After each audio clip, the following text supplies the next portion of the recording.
انا اتخرجت ودلوقتي بحاول ان انا اكون ماي اون بوس، بحاول ان انا يكون عندي شغلي المستقل الخاص بمريم اللي هي بتعمله. ودايما الموضوع ده بيكون صعب لان ما بيكونش في حد وراك غير نفسك، ما بيكونش في حد بيقولك لازم تعملي كده غير انتي اللي لازم تقولي لنفسك انا لازم اعمل كده. فبقالي 3 ايام تقريبا واقعه في كومفورت زون كده غريب مريب، مش عارفه هو كومفورت زون ولا بيرن اوت ولا ايه بالظبط اللي بمر بيه، بس هي سايكل وحشه ومش بسطاني. فامبارح حجزت تذكره لايفنت انا مش عارفه هو بايه، كل اللي عارفاه ان هو ارت ريليتد وان هو يتكلم عن الديزاين وان هو اسمه كايرو ديزاين ويك. حجزتها وانا بجد مش قادره اروح. انا عارفه ان انا مش عايزه انزل، مش عايزه اروح مكان جديد، مش عايزه اقابل ناس جديده، ومش قادره اقابل الناس اللي انا عارفاها. This is how I do it. ومن هنا بقول لكم ان اول حاجه عشان نطلع بره كومفورت زون هي ان احنا نعمل حاجه بجد مش مريحانا، مش مريحه خالص، حاجه احنا عارفين 100% احنا مش عايزين نعملها، بس لازم نزق نفسنا ان احنا نعملها.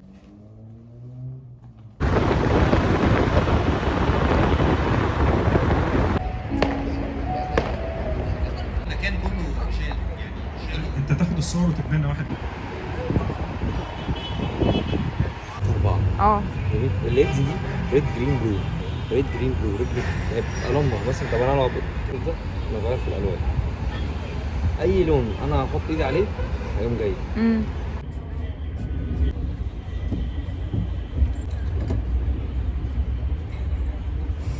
This is so funny.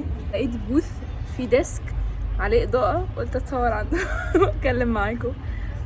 انا دلوقتي بتمشى جوايا حتى مايند سيت كده ان انا مش عايزه اريزيست حاجه.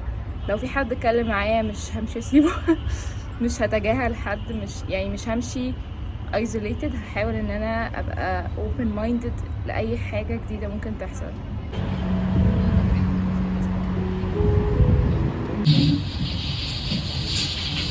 He set up his freelance studio in Berlin. What do you like most about yourself?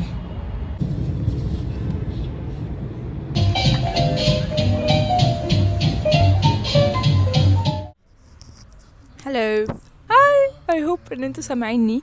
بكلمكم من جوه كرسي معمول as a design. This is a box. خلصت الفيلم بتاع مهولي ناج and it was so rich. يعني في حاجات كتير قوي حسيت بيها. اول حاجة فكرة الدمج ما بين اكتر من نوع من انواع العلوم او من انواع الحاجات. يعني ما فيش حاجة اسمها انت ديزاينر بس، ما فيش حاجة اسمها انت ارتست بس، ما فيش حاجة اسمها انت عالم بس، لا، في intersection ما بين كل الحاجات دي.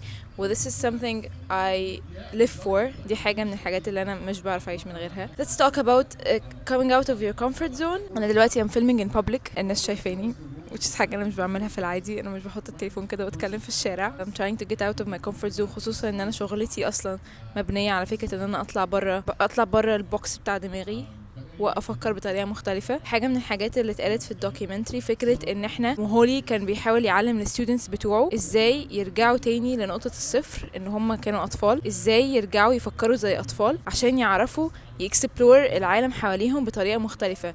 وسبحان الله دي حاجه كنا لسه بنتكلم فيها في ورشه الكتابه، ان احنا محتاجين نرجع نبص للدنيا بطريقه مختلفه، محتاجين احنا نكسبلور اكتر من نوع من انواع الارتس، مش بس الكتابه، لان ده بيخلي تفكيرنا مختلف وبيخلينا نعرف نتناول الموضوع الواحد من وجهه نظر مختلفه او من اكتر من وجهه نظر، بسبب ان احنا بنتعرض لانواع مختلفه من الارتس.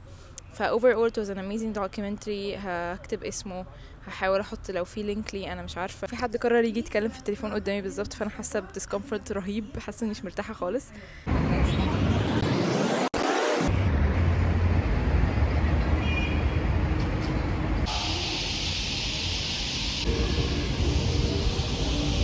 انا النهارده في قصر غرناطه، كان اول مره اسمع عنه اصلا. المفروض ان في طاقه الساعه 4 بس ما فيش حاجه حصلت لحد دلوقتي. الساعه 5 وانا اللي جايه بدري. انا عارفه ان ممكن تكون دي حاجه غريبه، بس دي كانت اول مره في حياتي البس النظارات بتاعه الVR واتفرج على حاجه كده.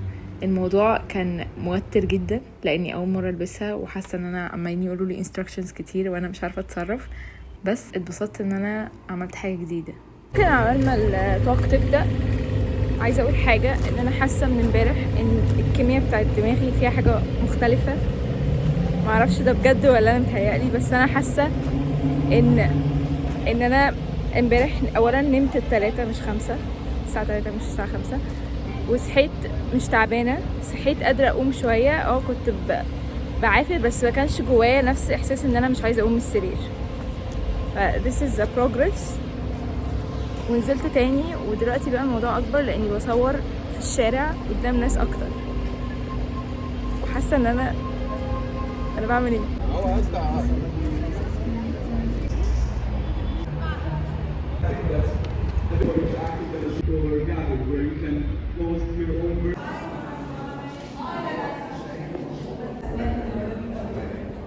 Found an exhibition.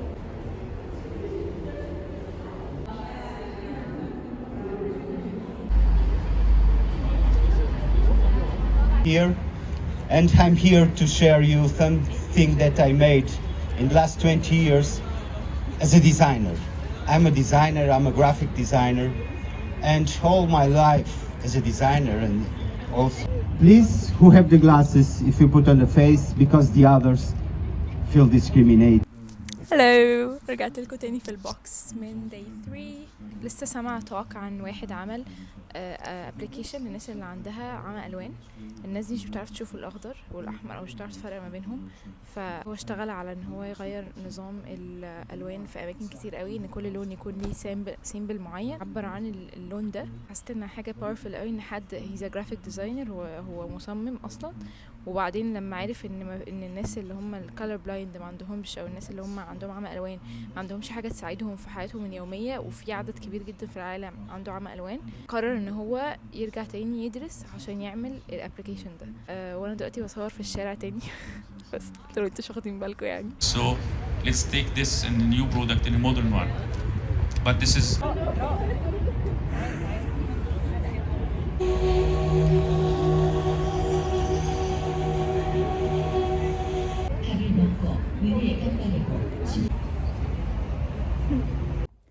الكام يوم دول من ساعة ما بدأت أصور الفيديو ده وأنا عمالة كده أطلع وانزل، بس مفيش شك إن أنا حاسة نفسي أحسن بكتير، وحاسة نفسي قادرة أعافر أكتر بعد لما حاولت أطلع برا الكومفورت زون. الكومفورت زون بالنسبة لي تعريفها ممكن يختلف عند أي شخص تاني، فعشان كده مش عايزاكم تحطوا على نفسكم ليبل إن الكلام اللي أنا بقوله ده بينطبق عليكم كمان. ممكن يكون بينطبق، ممكن يكون ما ينطبقش، فكل واحد فينا مختلف وكل واحد فينا بيمر بحاجات مختلفة. بالنسبة لي الكومفورت زون لوقت طويل قوي من حياتي كانت عبارة عن مكان انا مستخبية فيه، مش عايزة اطلع للعالم الخارجي، خايفة من آراء الناس، خايفة اكون نفسي وسط الناس، خايفة اتكلم، خايفة صوتي يبقى عالي. فالكومفورت زون لوقت طويل قوي كانت بالنسبة لي مكان مريحني جدا، ولكنه في النهاية سجن، لاني مش عارفة اكون نفسي في العالم الخارجي ومش عارفة اعبر عن نفسي وعن آرائي. اليومين اللي فاتوا دولت كان الكومفورت زون بالنسبة لي استهبال شوية، لان انا حاسة ان انا بقالي شوية او مدة طويلة بعافر وبحاول اعمل حاجات جديدة وبحاول اطلع حاجة وانجح في حاجة. فكان في شوية كده سيكة استهبال، اللي هو انا مش عايزة اصحى، انا عايزة انام، بس انا مش عايزة اقوم اشتغل، انا ورايا حاجات بس انا مش عايزة اعملها. فكان فيها برضو سيكة بروكاستينيشن، لان زي ما بقول لكم بقالي كام شهر مش بهدى قوي. باخد اجازات وسط الشهور ديت، بس مش بهدى، اللي هو مش ما بعملش اي حاجة. وانا مش حابة فكرة الاكستريم، يعني مش حابة فكرة ان انا ما اكونش ولا بعمل اي حاجة ولا ان انا بعمل كل حاجة في نفس الوقت. لسه الدنيا يعني هتوريني ازاي اقدر ان انا اعمل البالانس ده، وان انا اوازن ما بين ان انا اكون واخده وقت كده بالراحه، ما فيش حد بيجري وراكي، وما بين ان انا بشتغل وبحقق اللي انا نفسي فيه. فمبسوطه قوي ان انا اخدتكم معايا في كاير ديزاين ويك، واخدتكم معايا في رحلتي وانا بحاول اطلع بره الكومفورت زون. يا رب تكونوا اتبسطتوا، ولو عجبكم الفيديو ده ممكن تعملوا لايك وسبسكرايب، هيفرق معايا جدا جدا. فشكرا.